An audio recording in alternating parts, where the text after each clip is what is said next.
गणनाथ भगवान की, महाकालेश्वर भगवान की, ओंकारेश्वर भगवान की, भुवनेश्वर महादेव की। हर हर महादेव, हर हर महादेव, हर हर महादेव।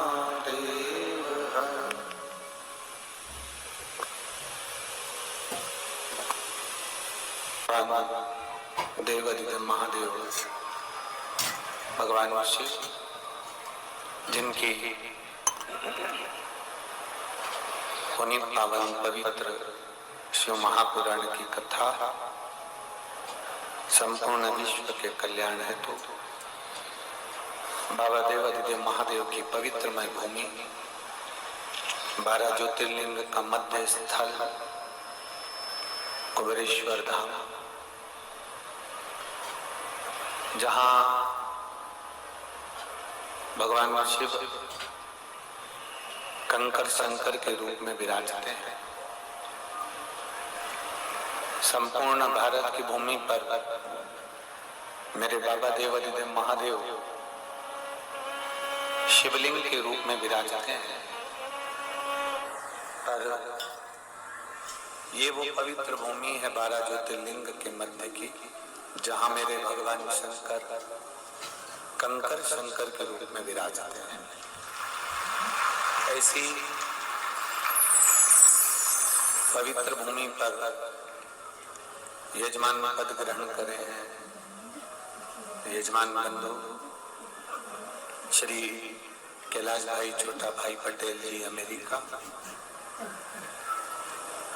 जिन्होंने इस पवित्र कथा के यजमान पद को ग्रहण किया। एक बार जोरदार ताली बजाकर सबका स्वागत। बेटे स्वर्गीय सीताराम जी सोमानी, स्वर्गीय भवरी देवी सोमानी जी की स्मृति में सोमानी परिवार सूरत भगवान देवाधिदेव महादेव की पवित्र कथा का लाभ ले रहे हैं।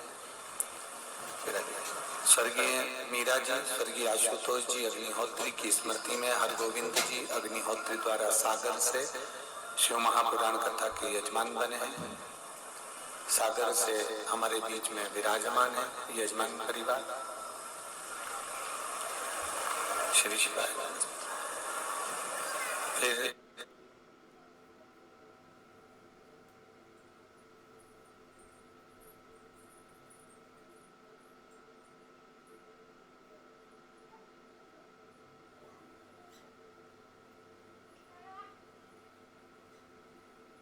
होता है वो उठाकर थाली में रखकर उसको स्नान करा दिया जाता है। बोलो सही है?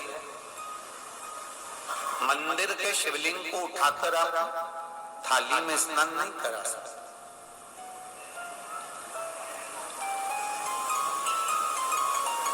मंदिर के शिवलिंग को आप थाली में उठाकर स्नान नहीं करा पाते। घर के शिवलिंग को आप उठाकर थाली में रखकर पात्र में रखकर उनको स्नान कराकर वापस उनकी जगह पर बिठा देते हो। और मंदिर का जो शिवलिंग होता है वो स्थिर होता है, उसको उठाया नहीं जाता, उसको हिलाया नहीं जाता, वो स्थिर है। वहां पर आप जल चढ़ा दो, वहीं पर पूजन कर दो, वहीं पर अर्चना कर दो, वहीं पर आनंद पाओ। पर ये एक छोटा सा अंतर है। इसका विशेष अंतर क्या है?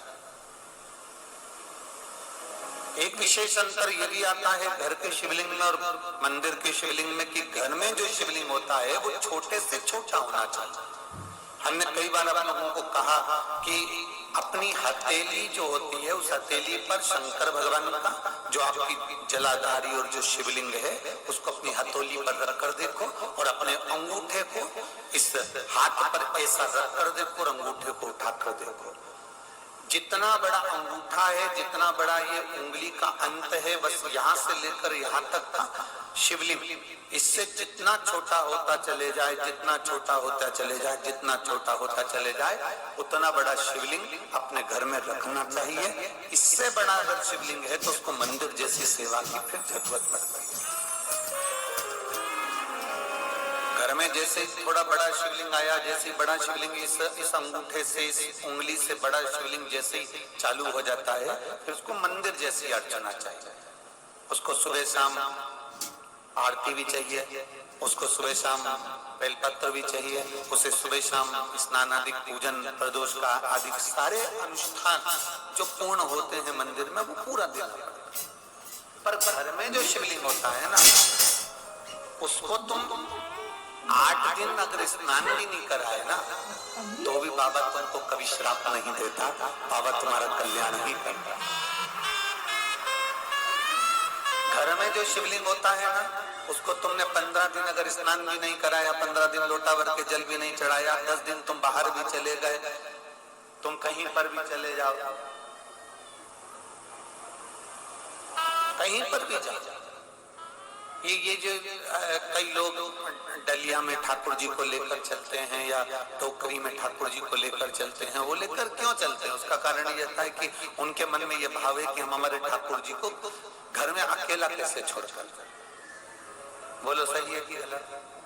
हम हमारे लाडले को, हमारे ठाकुर जी को हम घर में अकेला कैसे छोड़कर जाएं? तो उसने डलिया में ठाकुर जी को रख लिया, उसका भाव, उसने डलिया में ठाकुर जी को रखा और लेकर वो कथा में जा रही हैं, लेकर वो ब्रज रज में जाए, लेकर वो जहां मर्जी पड़े, वहां अयोध्या हो, काशी हो, कांची अवंतिका हो, जहां उसका मन होता है वहां उसको लेकर घूमती है।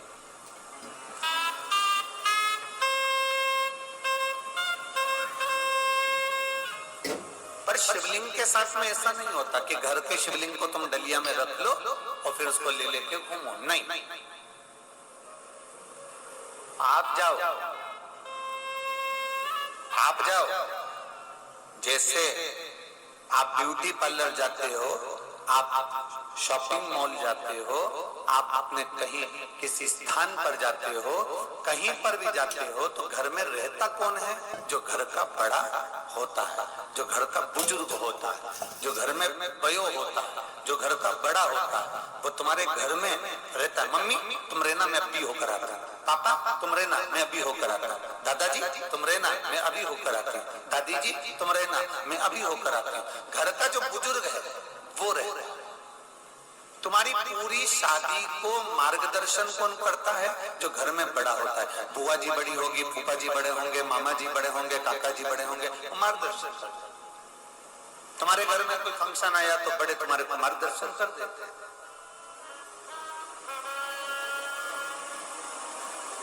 वो मार्गदर्शन कर। अब तुम कथा में जाओ, पर इतना याद रखो कि शंकर भगवान के शिवलिंग को डलिया में रखकर तुम्हें कथा में लाने की जरूरत नहीं है। तुम घूमने जाओ, शंकर भगवान के शिवलिंग को तुम्हें काशी ले जाने की जरूरत नहीं है। तुम उज्जैन जाओ, शंकर भगवान के शिवलिंग को, तुम्हारे घर के शिवलिंग को तुम्हें उज्जैन ले जाने की जरूरत नहीं है। तुम सीहोर आओ, शंकर भगवान के शिवलिंग को तुम्हें सीहोर लाने की जरूरत नहीं है। हाँ, सीहोर का कंकर है कुबेरेश्वर धाम का, और तुम्हारा कार्य जब पूर्ण हो जाए तो बाबा से प्रार्थना कर कर उस कंकर को भले फिर छोड़ने के लिए आ जाओ, वो मना नहीं, वो मना नहीं। शिवलिंग को लेकर सीहोर नहीं आना है, शिवलिंग को लेकर उज्जैन नहीं जाना है, शिवलिंग को लेकर काशी नहीं जाना है, शिवलिंग को लेकर सोमनाथ नहीं जाना है, शिवलिंग को लेकर आपको कहीं नहीं जाना, क्योंकि वो शिवलिंग नहीं है, तुम्हारा पिता है। वो शिवलिंग नहीं है, वो तुम्हारी माता है। वो शिवलिंग नहीं है, वो तुम्हारे घर का बुजुर्ग है। शिवलिंग नहीं है, वो तुम्हारे घर का बयो है। शिवलिंग नहीं है, वो तुम्हारे घर का बड़ा है। और कहा है, मुझे यह मालूम है कि मेरे घर से तू जा रही है, चिंता मत करना, मैं घर संभालूंगा, तू होकर जा। वो घर का शिवलिंग है।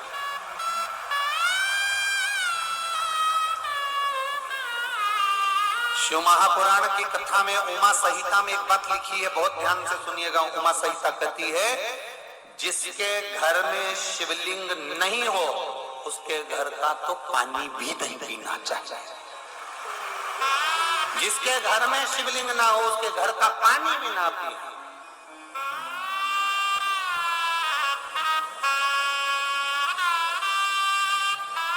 और कितनी बड़ी बात उमा संहिता में लिख दी जिस सोसाइटी में, जिस कॉलोनी में, जिस मोहल्ले में, जिस क्षेत्र में, जिस गांव में शंकर भगवान का शिवलिंग नहीं होता, उस गांव का, उस कॉलोनी का, उस क्षेत्र का कभी विकास नहीं हो सकता, वहां दुख बना ही रहेगा।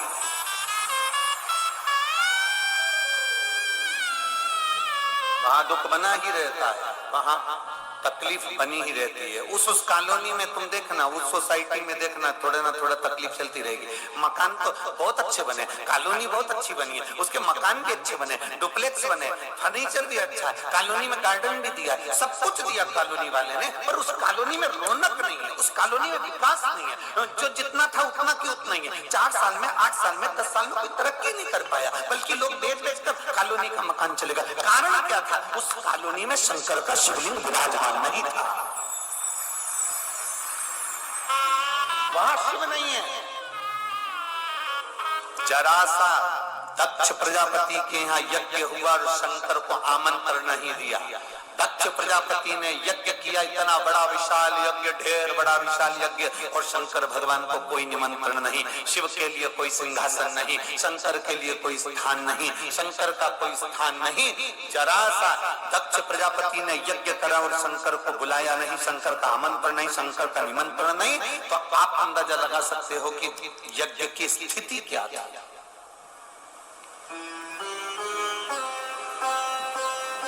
यज्ञ की स्थिति क्या है? पूरी भारत की भूमि के जितने गणेश जी के मंदिर हैं, पूरी भारत की भूमि के जितने सिद्ध मंदिर हैं गणेश जी के, चाहे वो हमारे सीहोर का गणेश मंदिर हो, चाहे वो उज्जैन का गणेश मंदिर हो, चाहे इंदौर का खजराना गणेश मंदिर हो, चाहे वो रणथंबोर का मंदिर हो, जितने भारत की भूमि पर गणेश जी के प्रसिद्ध मंदिर हैं, एक एक गणेश के मंदिर में अगर शिवालय नहीं है या शंकर का छोटा शिवलिंग नहीं है, तो वो गणेश का स्थान भी सिद्ध नहीं माना जाता। इसलिए हमारे सीहोर में भी अगर गणेश मंदिर है तो उसमें शंकर का शिवालय पहले से विराजमान है, शिवलिंग पहले से विराजमान। आप उज्जैन में जाइए, उज्जैन के गणेश मंदिर में शिवलिंग विराजमान है। खजराना जाइए, वहां पर शंकर भगवान का शिवलिंग विराजमान है। बिना शिव के गणेश भी स्थिर नहीं, सिद्धता है। जिसके घर में शिवलिंग नहीं, भले छोटा सा शिवलिंग हो, भले तुम्हारे घर में पाषाण का शिवलिंग हो, किसी के यहाँ पत्थर का शिवलिंग होगा, नर्मदेश्वर होगा, किसी के यहाँ पुखराज का होगा, किसी के यहाँ पर स्फटिक का होगा, किसी के यहाँ पारद का होगा, किसी के यहाँ चांदी का होगा, किसी के यहाँ पीतल का होगा, किसी के यहाँ तांबे का होगा, किसी के यहाँ चीनी का होगा, किसी के यहाँ कांच का होगा, किसी के यहाँ कोई सा होगा, पर शिवलिंग घर में होना चाहिए। जिसके घर में शिवलिंग नहीं, वहां का पानी पीने का भी हक नहीं।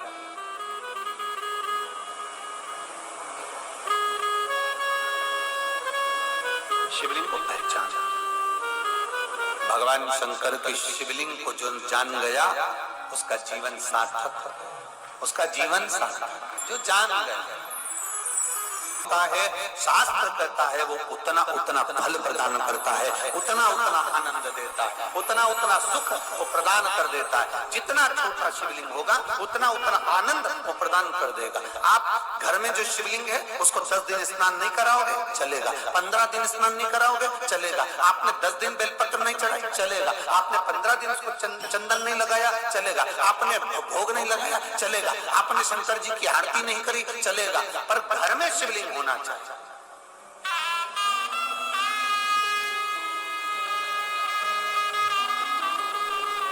अब किसी ने कहा गुरुजी जब हमें आरती नहीं करना, पूजन नहीं करना, अर्चना नहीं करना, फिर घर में शिवलिंग क्यों रखना? तो हम उनसे पूछते हैं, देखो तुम्हारी सास रोटी भले ना, तुम्हारे ससुर भले दुकान पर ना जाए, भले ना जाए, पिता भले दुकान पर जाए ना जाए, माँ भले रोटी बनाए ना बनाए, माँ भले पोछा लगाए ना लगाए, पर ईमानदारी से बोलना, जितने यहाँ बैठे हो और जितने आस्था चैनल पर सुन रहे हो, जितने यूट्यूब फेसबुक पर श्रवण कर रहे हो, लाखों की संख्या में जितने जितने पंडालों में बैठे हुए हो, मंदिर के प्रांगण में बैठे हुए, विचार करना जरा कि भले वो काम ना करे, भले माँ रोटी ना बनाए, भले वो कुछ नहीं करे, भले वो पिता दुकान पर भी ना जाए, परंतु उनका बैठे रहना भी हमारे जीवन का कल्याण कर जाता है। उनके बैठा रहना, घर में जब तक माँ है ना, भले बुजुर्ग है, बैठी है ना, उसके रहने से धमक है, कोई अंदर नहीं घुस सकता, कोई आ नहीं सकता, डर लगता है लोगों को, जरा सी अम्मा बैठी है, माँ बैठी है, दादी बैठी है, कोई तुरंत बोल देगी। बहुएं अपने काम में लगी रहती है, पर घर में बुजुर्ग माँ की धमक होती है, घर में बुजुर्ग पिता की धमक होती है, घर में बुजुर्ग दादी की धमक होती है, घर में बुजुर्ग दादा की धमक होती है। भले वो कुछ नहीं करती, पर बैठी रहेगी ना, उतने में उसकी धमक है। कुछ ना करे तो भी धमक है। मेरे शंकर भगवान को तुम आरती करो मत करो, मेरे शंकर भगवान को तुम बेलपत्र चढ़ाओ मत चढ़ाओ, मेरे शंकर भगवान को तुम जल चढ़ाओ मत चढ़ाओ, पर अपने घर में एक शिवलिंग होना चाहिए और प्रयास करो कि भगवान शंकर तुम्हारे घर में रहे। बोल बम का नारा है, शिव तुम्हारे घर में रहे। हमने पहले एक बात कही थी, जब थोड़ी सी भी तकलीफ आती है तो सबसे पहले अपने घर में जो शंकर का शिवलिंग है, मुझसे कहते प्राथमिक उपचार केंद्र। प्राथमिक उपचार केंद्र का मतलब क्या है कि यहाँ पर थोड़ा बहुत इलाज हो जाएगा, बाकी का फिर दूसरे बड़े हॉस्पिटल में इसको रेफर कर दिया जाएगा। थोड़ी सी तकलीफ आई तो तुम दौड़ के यहाँ कुबेरेश्वर तो आओगे नहीं, थोड़ी सी तकलीफ आई तुम दौड़कर उज्जैन तो जाओगे नहीं, थोड़ी सी तकलीफ आई तो दौड़कर तुम काशी तो जाओगे नहीं, थोड़ी सी तकलीफ आई तो तुम दौड़कर सोमनाथ तो जाओगे नहीं। इसलिए अपने घर में प्राथमिक उपचार केंद्र रखो, अर्थात एक शिवलिंग अपने घर में रखो। थोड़ा सा दुख आया और तुमने एक लोटा जल चढ़ाया और आचमन करा, फिर वहां से थोड़ी वो ट्रीटमेंट लेकर फिर 2-3 दिन के बाद विचार करना, अब मैं टिकट कटा रही हूँ सीहोर का, अब मैं जा रही हूँ सीहोर, अब मैं जा रही हूँ कुबेरेश्वर धाम, अब मैं जा रही हूँ उज्जैन, अब मैं जा रही हूँ काशी। फिर वहां पहुंचकर फिर उसके पहले भी एक उपचार केंद्र और होता है, प्रयास करना फिर अपने पास का कोई शिवालय हो वहां रहना, फिर वहां से भी काम ना बने फिर जाना बाबा के धाम, कुबेरेश्वर धाम, सीहोर, फिर आ जाना।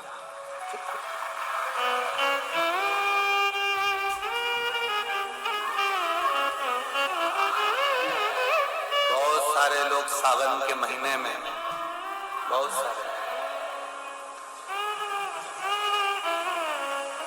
सारे लोग सावन के महीने में अमरनाथ जाते हैं। बोलो बोलो, जाते हैं? जम के बोलो जरा, सारे पंडाल वाले बोलो, जाते हैं ना। बहुत सारे लोग सावन के महीने में अमरनाथ जी जाते हैं।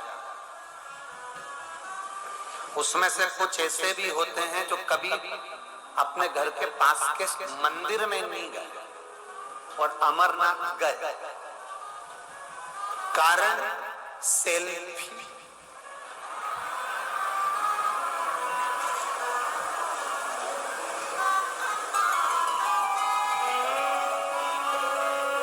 कभी अपने पास के शिवालय में नहीं गया, कभी अपने घर में जो शंकर का शिवलिंग है उसकी हाथ जोड़कर कभी चंदन नहीं लगाया। अगर ये 3 उंगली का मात्र स्पर्श कर कर उस शिवलिंग को टच कर कर उस अमरनाथ को याद कर लेता तो 7 दिन के अंदर अमरनाथ बाबा भी तुझे स्वप्न में आकर दर्शन देकर चला। मात्र ये 3 उंगली का स्पर्श मात्र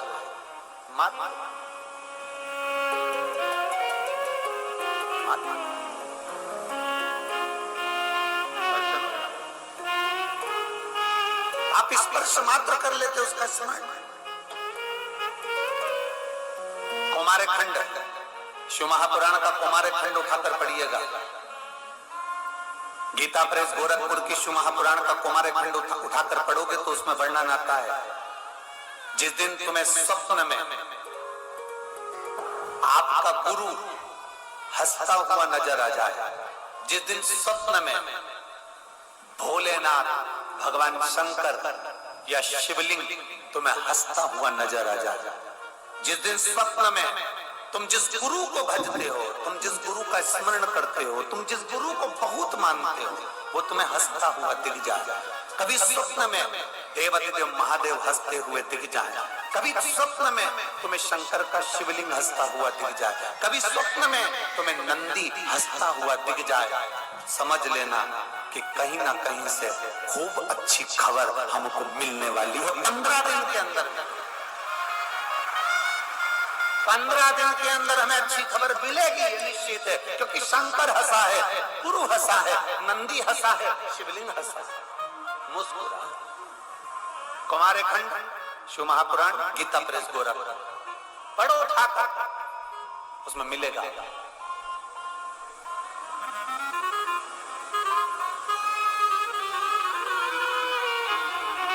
स्मरण करो शंकर का,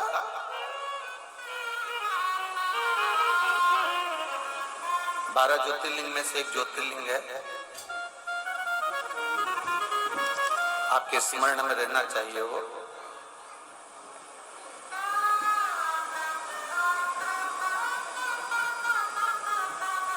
जिसको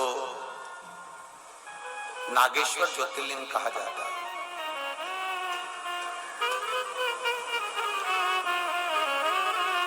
कौन सा ज्योतिर्लिंग है? जम के बोलो जरा, जम के। नागेश्वर। कभी स्मरण किया है आपने नागेश्वर ज्योतिर्लिंग का? कभी द्वारका गए होगे, दर्शन किया होगा आपने नागेश्वर ज्योतिर्लिंग का? कभी पूछा आपने उनसे कि ये नागेश्वर ज्योतिर्लिंग यहाँ पर प्रकट हुआ, इसका कारण क्या है? ये था क्या? क्या ऐसा था? एक वैश्य और उसकी धर्मपत्नी, दोनों शंकर की भक्ति में अविरल डूबने वाले, अविरल।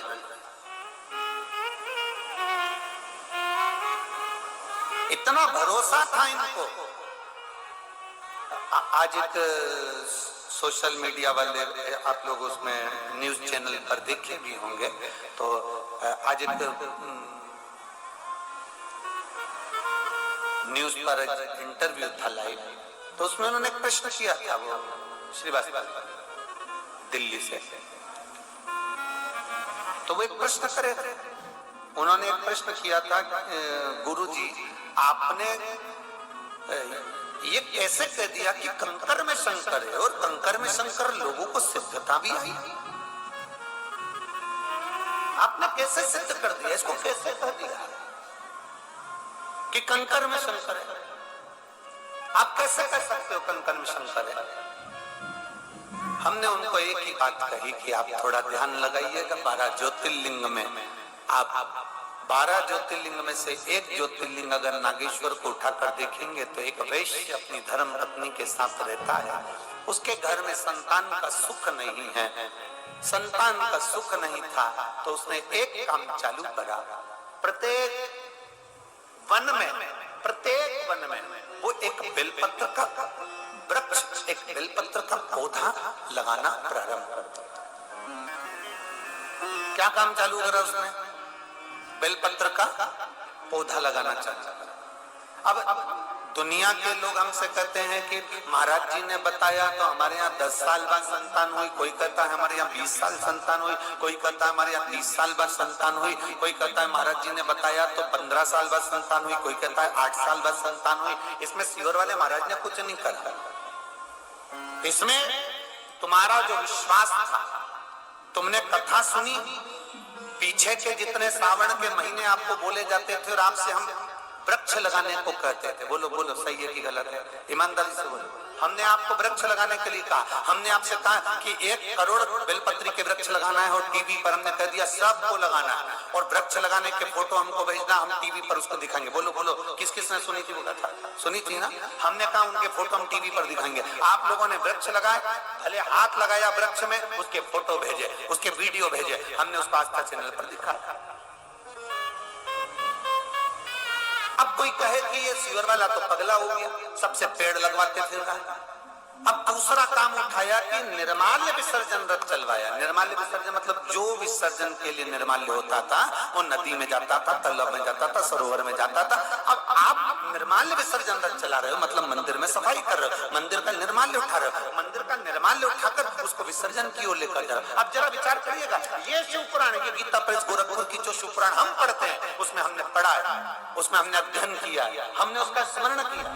हम ज्यादा विद्वान नहीं है पर पढ़ते जरूर है, विद्याध्ययन करते हैं। इसको हम पूर्ण तरह से उसको दिन रात घोटा करते हैं, उसमें क्या चीज मिल सकती है जन मानस के कल्याण।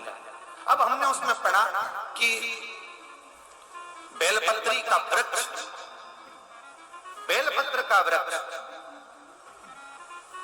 माता पार्वती जी के हृदय से, अश्रु से बेलपत्र का जो वृक्ष प्रकट हुआ है, मां पार्वती जी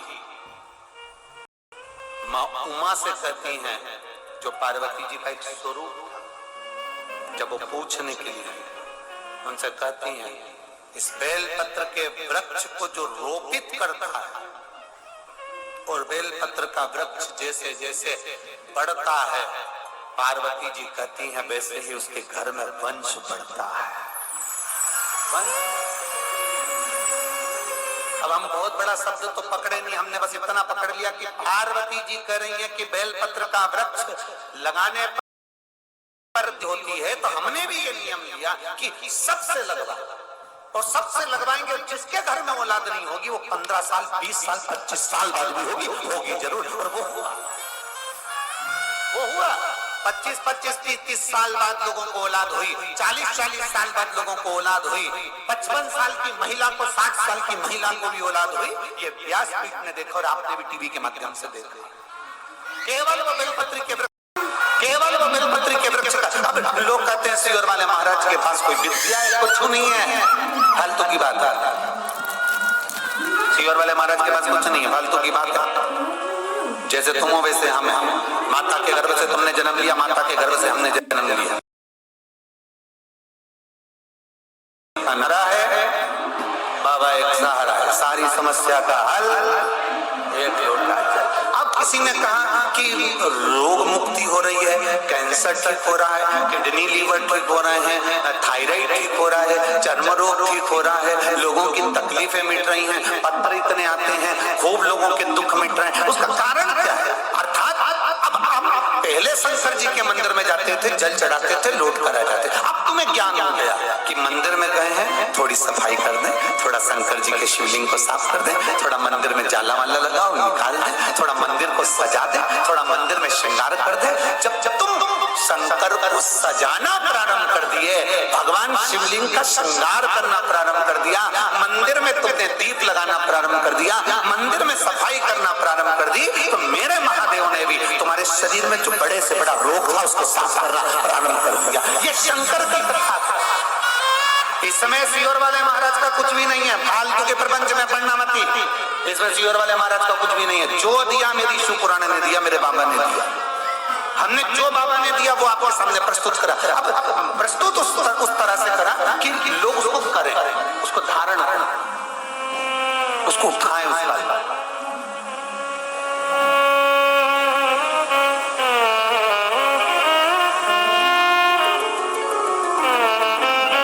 और आज पूरा दुनिया, केवल भारत ही नहीं विदेश में भी अब ये नारा चल गया, सारी समस्या का हल आज पूरा भारत ही नहीं, पूरा देश, पूरा विदेश, पूरा विश्व।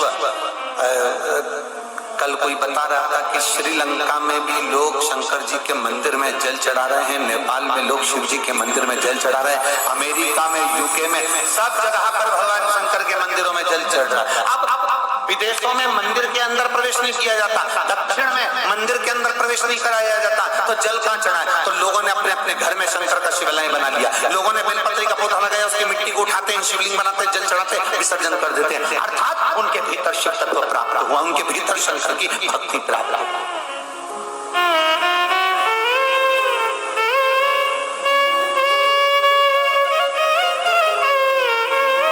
और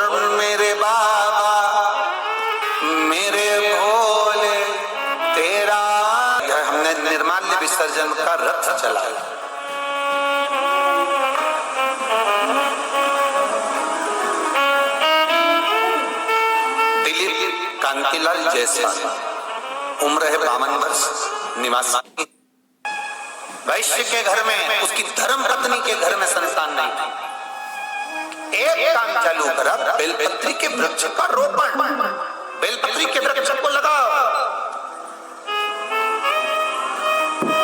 हे मेरी जीजियों, जितने यहाँ लाखों की संख्या में जितने भक्त बैठे हैं और जितने टीवी पर कथा सुन रहे हैं, प्रयास करना अपनी जिंदगी में प्रयास करना। बारिश आए, बेलपत्री के पौधे को लगाने का प्रयास करो। हम चले जाएंगे, बेलपत्री का पौधा बड़ा होगा, उसकी पत्ती टूट कर किसी शिवालय में जाएगी तो हमारे जीवन में कल्याण हो जाएगा। जब तक बेलपत्री का पौधा बड़ा होगा, हमारे जीवन में आनंद की लहर है, आनंद की।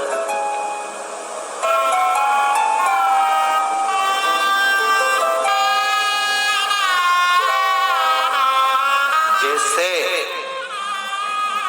तुलसी के पौधे का विवाह शालिग्राम जी के साथ में होता है, वैसा ही बेलपत्र भी मेरे महादेव के साथ में बिहाया जाता है। बेलपत्र भी मेरे महादेव के साथ, उसकी भक्ति का बल बढ़ाएगा, उसका विश्वास।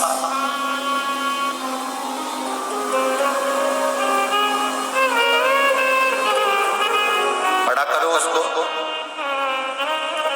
इतना छोटा छोटा सा पौधा लगा देते हो। हमारे यहाँ भी कुबेरेश्वर धाम पर भी कई लोग सावन के महीने में या बारिश में इतना बड़ा पौधा देकर चले जाते हैं। गुरु जी वृक्षारोपण करना है, हमने कहा करो। एक तो कुबेरेश्वर धाम पर पानी नहीं, क्या हम गर्मी में बहुत सारा पानी कहीं पौधों को डलवा दें। तो जो आप लोग सहयोग करते हो उसमें टैंकर आते रहते हैं और टैंकरों से वो पानी का काम चलता रहता है। तो गौशाला में भी वही पानी आता है बाजारों का। ये पूरा जल व्यवस्थाएं जो आपकी बार थोड़ा सा पानी का प्रॉब्लम इसलिए भी कम हुआ है क्योंकि आप समझदार आए हो, ज्यादा पानी फेंक नहीं रहे, इसलिए बाबा साथ पर चल रहा है और ये पानी का कार्य अच्छा चल रहा है।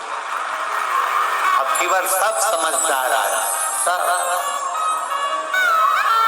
और मैं धन्यवाद दूंगा सीहोर के भारत गुप्ता पवन गुप्ता जी को, जो इस विठलेश सेवा समिति में जब जब चाहे केवल रुद्राक्ष उत्सव नहीं, केवल रुद्राक्ष उत्सव नहीं, पूरी गर्मी में जब जब पानी की कमी पड़ती है तो वो भारत गुप्ता पवन गुप्ता, वो उनका परिवार, उनके माता पिता के निमित्त पानी भेजते रहते हैं लगातार। मैं उनको धन्यवाद दूंगा। उन्होंने 2 टैंकर पर विठलेश सेवा समिति ही लिखवा दिया कि ये टैंकर ही विठलेश सेवा समिति, वो पानी चलता था। कितना डीजल लगता होगा, कितना पानी लगता होगा, ड्राइवर लगता होगा, पर बाबा के धाम पर आज तक नहीं बोले कि बाबा गुरुजी ये लगेगा। पानी आता रहता है, अभी भी रेगुलर रहा। शिव तत्व शंकर हो। लोग सोचते होंगे इतना आता है कहाँ लगता होगा। ये सब व्यवस्थाएं जो चल रही है, आज जो भोजनशाला में लाखों लोगों का भोजन बन रहा है, ये सब आप लोगों का जो दिया हुआ है उससे खिलाया जा रहा है और उसी से बनाया जा रहा है। ये सब हमारा कुछ भी नहीं, कुछ भी नहीं।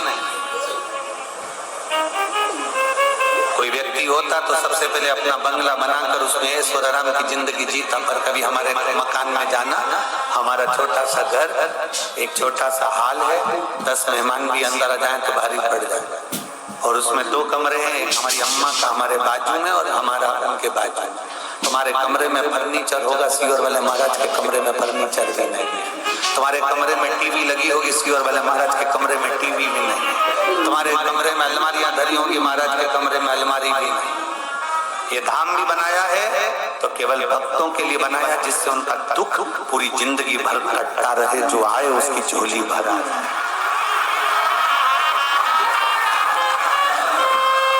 जो आए उसकी झोली भराए, जो पहुंचे उसे उस सुख का अनुभव हो, कोई खाली ना जाए इस कुबेरेश्वर धाम में। कंकर शंकर की धरा पर जब विश्वास लेकर आएगा तो उसकी झोली बरात करता खाली और लुटा दिया भंडार का कर दिया माला मालिका शिव तत्व को पाओ, शंकर के अविरल भक्ति को प्राप्त करो, एक भजन के बल को बढ़ो, जितना बड़ा सबसे बड़ा।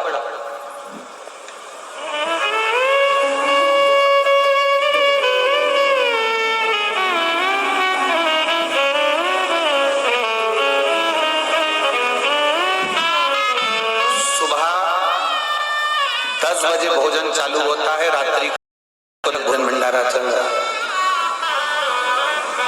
शिवरात्रि की पूजन में आता है कि 4 पहर की पूजन करो, और यहाँ 4 पहर लोगों ने सुनने में गलती कर दी। हमने बोला था 4 पहर पूजन करो, ये कर दिए 4 पहर भोजन करो।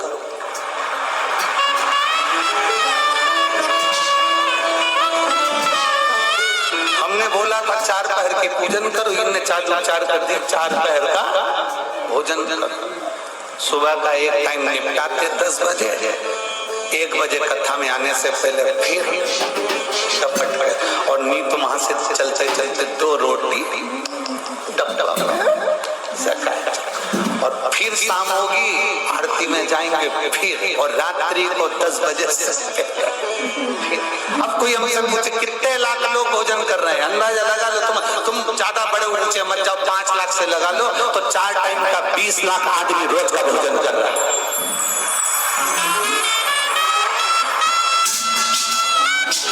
और पहले तो सब सीओर रुक जाते थे, होटलों में रुक जाते थे, धर्मशालाओं में रुक जाते थे, मंदिरों में रुक जाते थे, अब की कोई नहीं रुका। उन्होंने कहा नहीं जाना, कंकर शंकर की धरा पर भले कुछ मिले ना मिले। ये जजमानों को बड़ी मुश्किल से हाथ जोड़ जोड़ के कॉटेजों में भेजा कि देखो यहाँ व्यवस्था नहीं हो पा रही तुम लोगों की, तुम चले जाओ, हम तुम्हारे लिए सीओर में व्यवस्था करें। तो भी रो रहे जजमान, नहीं जाए, हम बाबा की जमीन को नहीं छोड़े, हम यहीं पड़े रहे। वो कंकर शंकर की भूमि को छोड़कर नहीं पड़े। और कई सारे स्वामी जी अमेरिका वालों को बोला तुम चले जाओ, नहीं हमें नहीं जाना, हम तो मस्त है, हम तो यहीं नहीं पड़े। कंकर शंकर शिव तत्व की प्राप्ति, वो उसके पास आए हो, तुम सीवर वाले महाराज के पास नहीं, उसकी भूमि पर आए हो, उसको नमन करने आए हो। और जहां तुमको भेजा है वहां तो केवल स्नान करो और जल्दी दौड़ कर जितना जल्दी आ सकते बाबा की धरा पर जाओ, और दिन भर बाबा की धरा पर रहकर कंकर शंकर की धरा पर थोड़ी धूप में तपना, थोड़ी तकलीफें आएंगी, भोजन टाइम पर मिला ना मिला, थोड़ी तकलीफें सह लेना, तो जान लेना कि आने वाला समय तुम्हारा उज्जवल होने वाला है। तपाओ सोने को जितना तपाया जाता है उसका खार समाप्त होता है, सोना निर्मल हो जाता है, अच्छा हो जाता है। तुम भी कुबेरेश्वर बाबा की धरा पर जितने तपोगे उतने पवित्र बनकर, उतने उज्जवल बनकर, उतने अच्छे बनकर जाओगे, तुम्हारा आगे का जीवन अच्छा होगा। तपो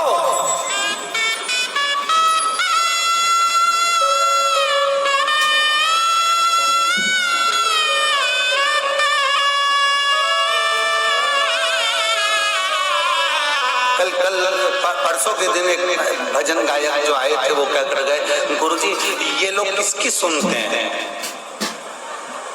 हमने कहा क्यों तुम्हारे भजन ना सुने हैं? नहीं सुने पर किसकी सुनते हैं? हमने कहा केवल उसी की सुनते हैं, यही केवल उसी की सुनते हैं। किसकी सुनते?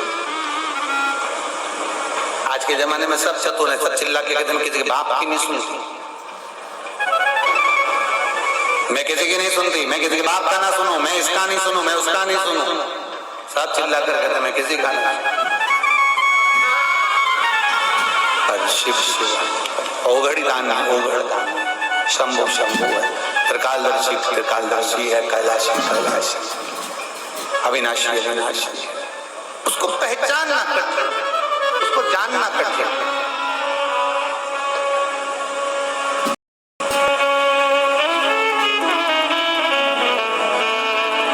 तेरे डमरू की धुन सुन के मैं काशी नगरी आई,